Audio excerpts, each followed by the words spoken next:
diarak oleh warga mengelilingi pusat kota di Kota Tegal. Jadi kejadian ini cukup menggemparkan dan menggegerkan ya, dan banyak tersebar di media sosial, viral. Nah, warga ini mengarak-arak J ini karena J diduga menjadi penipu dengan menjanjikan untuk bekerja di PT Freeport Indonesia yang ada di Papua di bidang pertambangan. Belum jelas berapa total dari korban, tetapi informasinya kalau dari warga itu mungkin mencapai ratusan korban itu ada.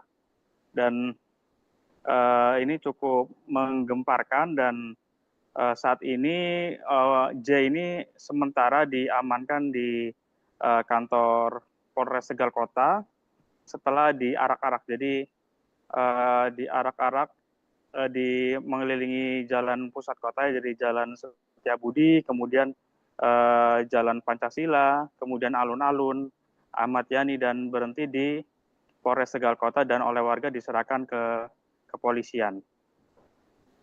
Baik, lalu seperti apa modus penipuan yang dilakukan oleh pelaku, rekan Fajar? Nah, untuk modus penipuan, jadi J ini menjalin komunikasi dengan para korbannya melalui grup, melalui WhatsApp, melalui saluran WhatsApp, kenalan, lalu menjanjikan untuk bekerja di bidang pertambangan di PT Freeport Indonesia di Papua. Nah, setelah itu J ini mengajak bertemu calon korban. Nah, ketika bertemu itu lalu J meminta sejumlah uang dengan kisaran 75.000 sampai 100.000. Nah, ini dalihnya ini untuk seperti pembuatan mungkin persyaratan lampiran kerja, kemudian tes mata dan lain-lain. Dan saat kejadian semalam sebelum arak-arakan, jadi J ini sebetulnya dijebak ya oleh para korban-korbannya. Jadi ada salah satu orang yang berpura-pura menjadi korban, kemudian berjanjian bertemu di kawasan Balai Kota Lawas atau di dekat Polres juga. Nah, setelah itu ternyata ditangkap oleh para korban dan kemudian J ini diarak-arak dengan tidak memakai baju atau kaos dan mengalungkan stop map coklat yang umumnya digunakan untuk sebagai lamaran kerja, seperti itu. Baik, lalu apakah sudah ada hasil pemeriksaan dari kepolisian, rekan Fajar? Semalam pihak kepolisian Polres Tegal Kota itu menerima warga dan kemudian mengamankan pria berinisial J tersebut. Tetapi memang J ini belum bersatu sebagai tersangka dan pihak kepolisian masih melakukan pemeriksaan saksi-saksi ataupun korban.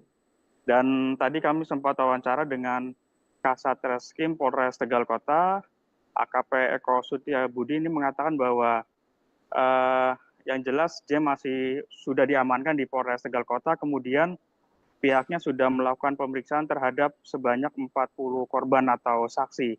Dan dari hasil pemeriksaan ini didapatkan informasi bahwa setiap korban ini dimintai uang sebesar mulai dari 75.000 sampai 100.000 dan semuanya itu sifatnya cash ya, jadi tunai seperti itu. Dan sementara untuk total uang yang bisa dihitung oleh Polres Tegal Kota, kerugian yang didapatkan korban secara total itu mencapai 4 juta ya, mencapai 4 juta sekian seperti itu. Dan saat ini kepolisian masih melakukan pendalaman atas kasus tersebut.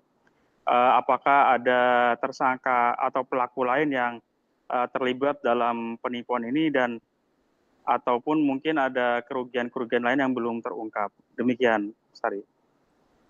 Baik, terima kasih banyak rekan Fajar atas laporannya. Selamat bertugas kembali dan sehat selalu. Tribuners, berikut informasi terbaru dari Live Jateng Update. Saksikan terus beragam informasi terupdate di sosial media kami di Tribun Jateng. Saya Sari, mewakili kru yang bertugas izin pamit undur diri dan sampai jumpa.